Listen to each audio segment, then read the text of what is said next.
Hello friends, स्वागत है आप सभी का जीके ट्रैक यूट्यूब चैनल में।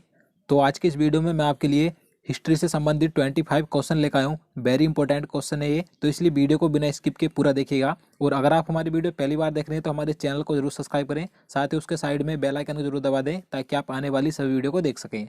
तो चलिए आज का वीडियो शुरू करते हैं। तो यहाँ पर आज का पहला क्वेश्चन है, सिंधु सभ्यता का पत्तन नगर यानी कि बंदरगाह कौन सा था। देखिए, जितने भी क्वेश्चन मैं आपके लिए इस वीडियो में लेकर आया हूँ, अगर आपको उनमें से किसी का भी आंसर पता है तो हमें कमेंट बॉक्स में बता सकते हैं। तो इसका सही आंसर ऑप्शन बी हो जाएगा, लोथल। सिंधु सभ्यता का ये पत्तन नगर यानी कि बंदरगाह था। तो आपको ये भी ध्यान रखना है कि आपसे एग्जाम में ये शब्द दे दिया जाए पत्तन नगर तो इसे ही बंदरगाह बोला जाता है, तो आप इस चीज़ को ध्यान रखिएगा। और ये क्वेश्चन देखिए कई बार एग्जाम में बार बार रिपीट होता रहता है, तो आप इसे जरूर याद रखिएगा। और देखिए, अगर हम बात करें लोथल वर्तमान में कहाँ पर है ये, तो गुजरात के अहमदाबाद जिले में स्थित है। तो चलिए अगला क्वेश्चन देखते हैं। क्वेश्चन नंबर 2 है, सिंधु घाटी सभ्यता के लोगों के मकान बने होते थे। सही आंसर ऑप्शन ए हो जाएगा, पक्की ईंटों। आपको याद रखना है, सिंधु घाटी सभ्यता के लोगों के मकान पक्की ईंटों के बने होते थे। और देखिए, ये जो सिंधु घाटी सभ्यता थी ये एक सुव्यवस्थित यानी कि एक नगरीय सभ्यता थी। तो आपको ये जरूर याद रखना है कि सिंधु घाटी सभ्यता एक नगरीय सभ्यता थी। तो चलिए अगला क्वेश्चन देखते हैं। सिंधु घाटी सभ्यता का विशाल स्नानागार कहाँ पाया गया था। Right answer option B, Mohenjodaro में। आपको ये जरूर याद रखना है, कई बार एग्जाम में ये क्वेश्चन पूछा गया है। तो कहाँ पर पाया गया था, मोहनजोदड़ो में पाया गया था विशाल स्नानागार। और देखिए, इस स्नानागार का प्रयोग आम जनता के लिए विशेष आयोजनों के लिए किया जाता था। और देखिए, मैं आपको मोहनजोदड़ो के बारे में कुछ और पॉइंट बता देता हूँ जो कि एग्जाम में पूछे जाते हैं। मोहनजोदड़ो को मृतकों का टीला कहा जाता है, आपको याद रखना है। और देखिए, मोहनजोदड़ो की खोज राखल दास बनर्जी ने 1922 ईस्वी में की थी। तो आपको ये डेट याद रखनी है। और देखिए, वर्तमान में मोहनजोदड़ो पाकिस्तान के सिंध प्रांत के लारकाना जिले में सिंधु नदी के किनारे स्थित है। तो आपको ये सभी पॉइंट याद रखने हैं। तो चलिए अगला क्वेश्चन देखते हैं। क्वेश्चन नंबर 4 है, भारत में सबसे पहले खोजा गया शहर कौन सा था। Right answer option A, Harappa. Bharat में खोजा गया सबसे पहला शहर था हड़प्पा, आपको याद रखना है। और देखिए, इसकी खोज दयाराम साहनी ने 1921 ईस्वी में की थी। तो आपको ये डेट याद रखनी है। तो चलिए नेक्स्ट क्वेश्चन देखते हैं। मोहनजोदड़ो में सबसे बड़ा भवन कौन सा है। राइट आंसर ऑप्शन बी, अन्नागार। देखिए, इससे पहले मैं आपको मोहनजोदड़ो के बारे में एक क्वेश्चन करवा चुका हूँ कि जो विशाल स्नानागार पाया गया था मोहनजोदड़ो में पाया गया था। लेकिन इस क्वेश्चन में पूछा गया है कि मोहनजोदड़ो में सबसे बड़ा भवन कौन सा था। तो आपको याद रखना है अन्नागार। अन्नागार ये मोहनजोदड़ो की सबसे बड़ी इमारत थी। तो चलिए नेक्स्ट क्वेश्चन देखते हैं। क्वेश्चन नंबर 6 है, मानव द्वारा उपयोग की गई पहली धातु कौन सी थी। सही आंसर ऑप्शन सी हो जाएगा, तांबा। आप सभी को पता भी होगा, काफी आसान क्वेश्चन है ये। तो तांबा सबसे पहले उपयोग की गई धातु थी मानव के द्वारा। तो चलिए नेक्स्ट क्वेश्चन देखते हैं। वर्तमान में कालीबंगन या कालीबंगा कहाँ स्थित है। Right answer option D, Rajasthan. आपको याद रखना है, कालीबंगा राजस्थान में स्थित है। देखिए, ये घग्गर नदी के किनारे स्थित है।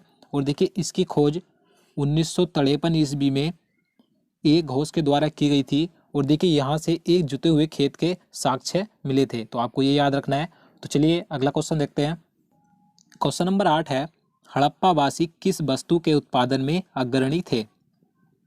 राइट आंसर ऑप्शन सी, कपास। आपको याद रखना है, कपास के उत्पादन में अग्रणी थे हड़प्पा वासी। देखिए, ये अन्य फसल भी उगाते थे जैसे कि चावल, गेहूं, जौ, तरबूज, मटर आदि।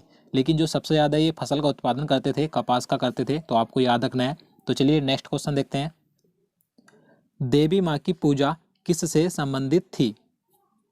सही आंसर ऑप्शन ए हो जाएगा, सिंधु घाटी सभ्यता। तो आपको याद रखना है, सिंधु घाटी सभ्यता से संबंधित है देवी माँ की पूजा, यानी कि यहाँ के लोग देवी माँ की पूजा करते थे।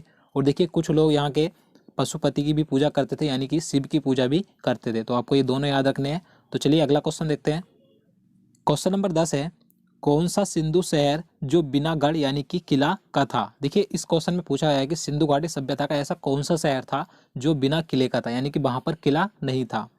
तो इसका सही आंसर ऑप्शन डी हो जाएगा, चन्हूदड़ो। आपको याद रखना है, चन्हूदड़ो ऐसा शहर था जहां पर किले के साक्ष्य नहीं मिले हैं। देखिए, इसकी खोज मैं आपको बता दूं 1934 ईस्वी में NG मजूमदार के द्वारा की गई थी। तो आपको ये डेट याद रखनी है, 1934 ईस्वी में। तो चलिए नेक्स्ट क्वेश्चन देखते हैं। क्वेश्चन नंबर 11 है, कांसे की नर्तकी की मूर्ति कहाँ से मिली थी। सही आंसर ऑप्शन ए, मोहनजोदड़ो से। आपको याद रखना है, आपने पढ़ा होगा कहाँ से कि एक जो स्त्री की मूर्ति थी नृत्य करती हुई, तो मोहनजोदड़ो से प्राप्त हुई थी। तो आपको याद रखना है। तो चलिए अगला क्वेश्चन देखते हैं। विश्व की सबसे प्राचीन सभ्यता का क्या नाम है? Right answer option B, Mesopotamia की सभ्यता। देखिए ये विश्व की सबसे प्राचीन सभ्यता है, मेसोपोटामिया की सभ्यता। देखिए मेसोपोटामिया का जो शाब्दिक यूनानी अर्थ होता है दो नदियों के बीच, इसका शाब्दिक अर्थ होता है मेसोपोटामिया का। तो चलिए अगला क्वेश्चन देखते हैं। क्वेश्चन नंबर 13 है, सिंधु घाटी सभ्यता की लिपि क्या थी?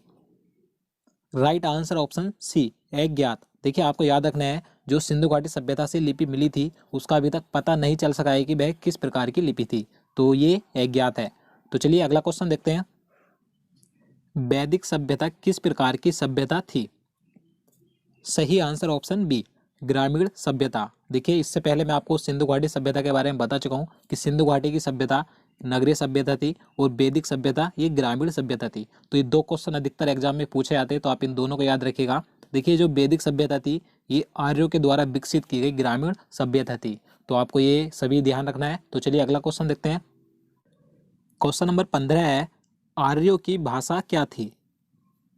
Right answer option C, Sanskrit. आपको याद रखना है आर्यों की भाषा संस्कृत थी।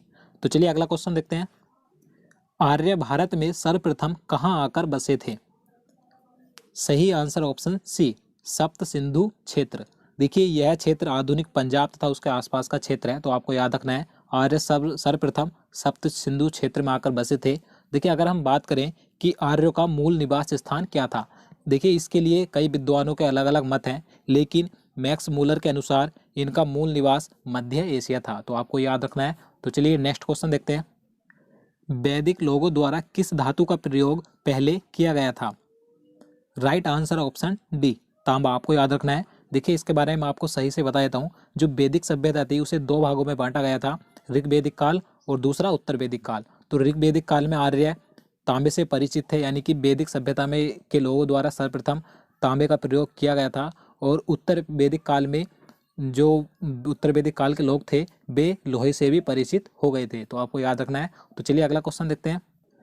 क्वेश्चन नंबर 18 है, वैदिक आर्यों का प्रमुख भोजन क्या था? राइट आंसर ऑप्शन बी, दूध और इसके उत्पाद। देखिए इनके जीवन में गाय और दूध का बहुत महत्व था। ये दूध तथा दूध में सत्तू मिलाकर पीते थे, तो आपको याद रखना है वैदिक आर्यों का प्रमुख भोजन दूध और इसके उत्पाद था। तो चलिए अगला क्वेश्चन देखते हैं। आर्य शब्द का शाब्दिक अर्थ क्या है? सही आंसर ऑप्शन बी, श्रेष्ठ या कुलीन। तो आपको याद रखना है आर्य शब्द का जो शाब्दिक अर्थ होता है श्रेष्ठ या कुलीन होता है। तो नेक्स्ट क्वेश्चन देखते हैं। क्वेश्चन नंबर 20 है, ऋग्वैदिक आर्यों का मुख्य व्यवसाय क्या था? सही आंसर ऑप्शन सी, पशुपालन। आपको याद रखना है। देखिए मैं आपको बता चुका हूँ जो वैदिक सभ्यता थी इसे दो भागों में बांटा गया था, ऋग्वैदिक काल और उत्तर वैदिक काल। तो ऋग्वैदिक काल के जो आर्य थे उनका मुख्य व्यवसाय पशुपालन था। तो चलिए अगला क्वेश्चन देखते हैं। प्रसिद्ध गायत्री मंत्र किससे लिया गया है? Right answer option D, Rigveda. देखिए आप सभी को पता भी होगा, ये क्वेश्चन कई बार एग्जाम में पूछा जाता है, तो आप इसे जरूर याद रखिएगा। देखिए ऋग्वेद के तीसरे मंडल से लिया गया है और यह सूर्य देवता को समर्पित है गायत्री मंत्र।